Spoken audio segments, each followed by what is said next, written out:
Okay, check this out.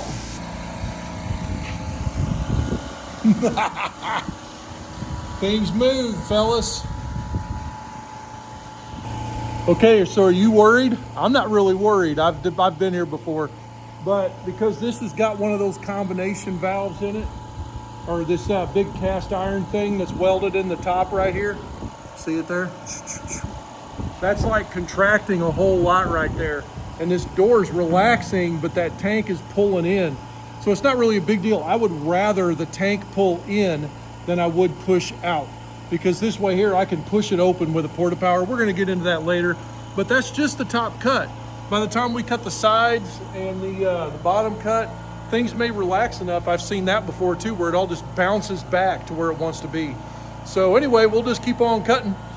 Okay guys, so in this video, I'm just gonna touch real quick on some door straightening stuff. Now, you get these questions all the time on the Facebooks, and as you see in the pictures in this article, you can tell that this thing moved, and it was the tank that moved. It was not the doors that moved. The doors, as a matter of fact, just barely, as I was watching them and as I was cutting them, I didn't get this on video, but as I was cutting them, I could barely see, just maybe at the bottom, maybe 1/8 of an inch of the door kind of like kicked out just a little bit.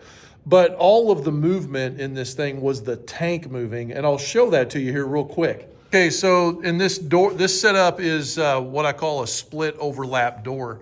And you can just tell, I can tell by looking at it from here, that about right there, there's a massive dip in this door, but let's prove it. And there's another interesting thing happening here too. So if you look, you can see along this straight edge that there's daylight showing in certain spots. But right here, boy, that's a big piece of daylight. Notice what's on the other side of this dang thing. When you get down to the bottom, it's tied to the bottom. Now, I've never seen one of those tied to the bottom before. And anyway, here's some more daylight right here, all the way down. Let's see, I just had my ruler messed up a little bit. Hang on, let me get it right. So there you go. It's got a little bit of a dip at the end.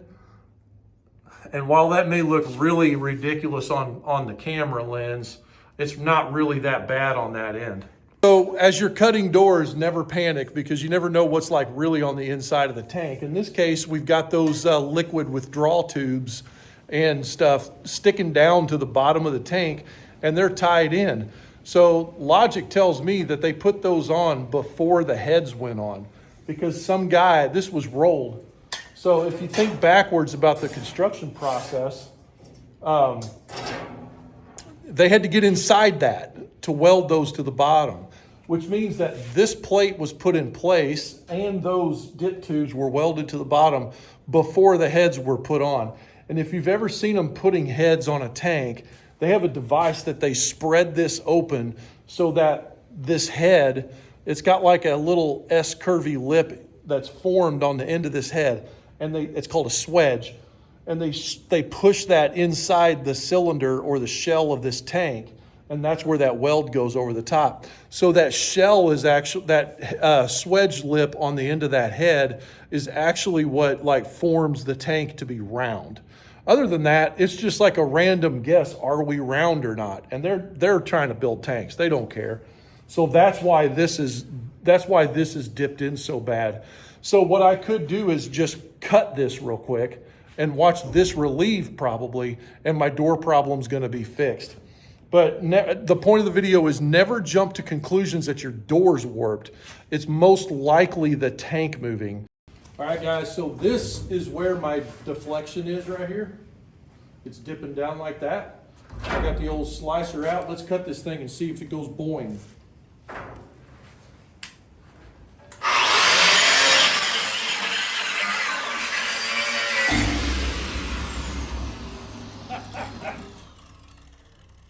That's one. Let's get the other.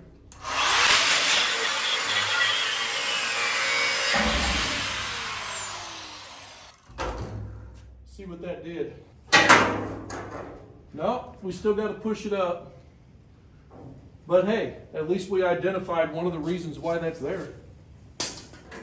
Now we're just gonna have to cut these off the rest of the way, get our porta power out and shove that up.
Getting better. Just got to keep working it.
About a 1/4 inch to go.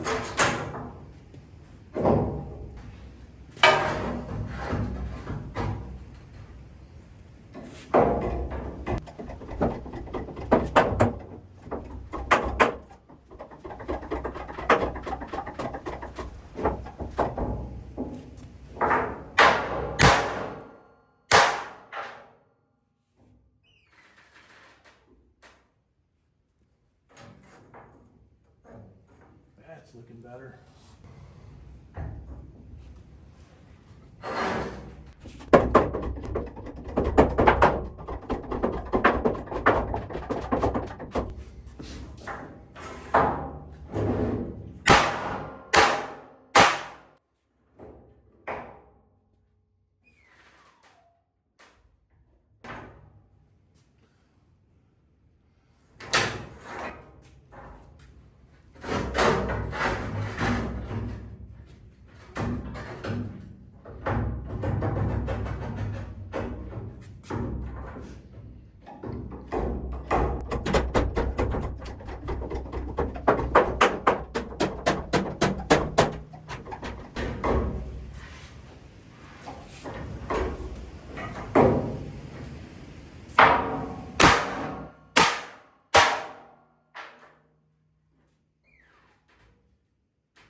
Okay, we're good up to here.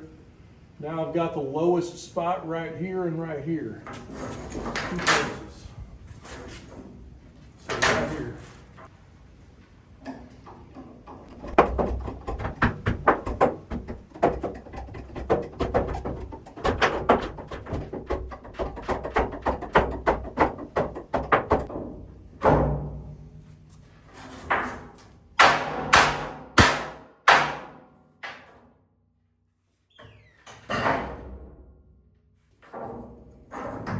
Oh, that's looking good. Looking good, Donnie. All right, so now we got that second spot right here.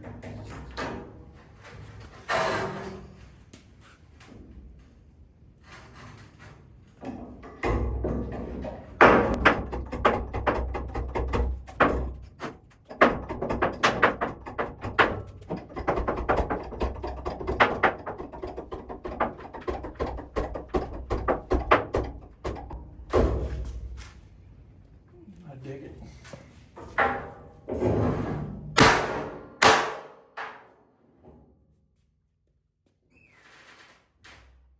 See where we're at.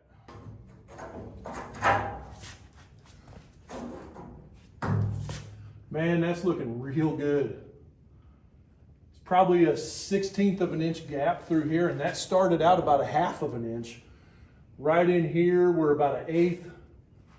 And starting to taper up right here, and then we're back to a 1/16 in here. So we just got a low spot right here. I think if we fix that spot, we'll be good. Let's move over just a little bit.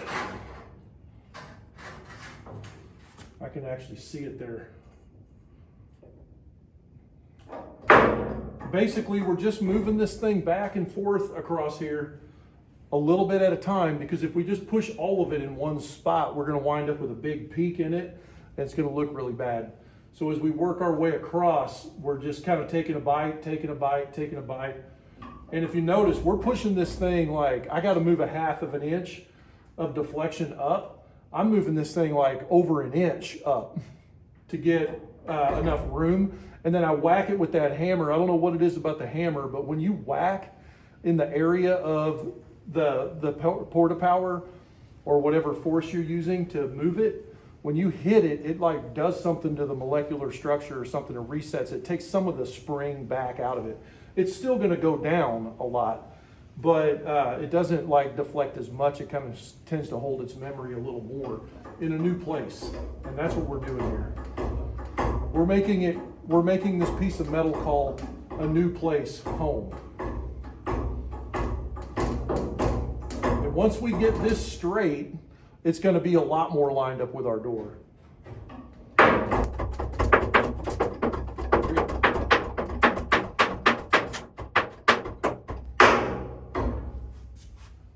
I think think we could go a couple more cracks.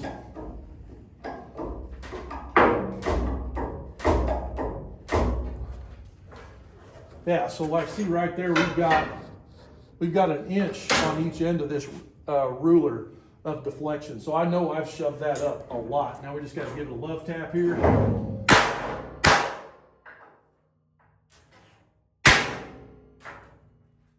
it down. See how much it springs back? And then we're going to check it here. We might need to move it one more time. I don't know. I'm going to call that good. I'd say we're within 1/8 of an inch all the way across. I could probably push this up right here to this way of where I was a little more.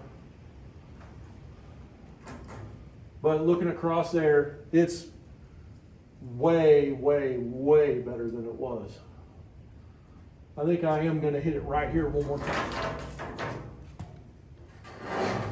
So right there. I've already hit that spot multiple times.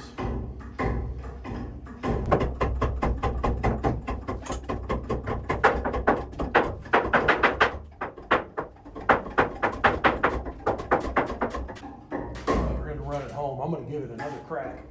All right. Love tap.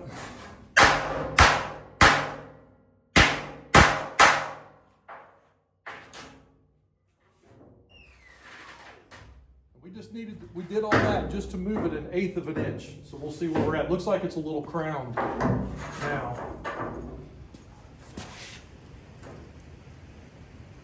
Yeah, so we're a little bit high right here, so you can just actually hit that.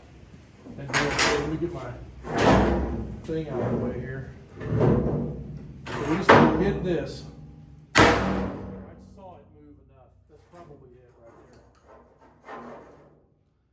Yeah. That's bueno. Now we got to test fit our door. That's 90% of fixing doors right there.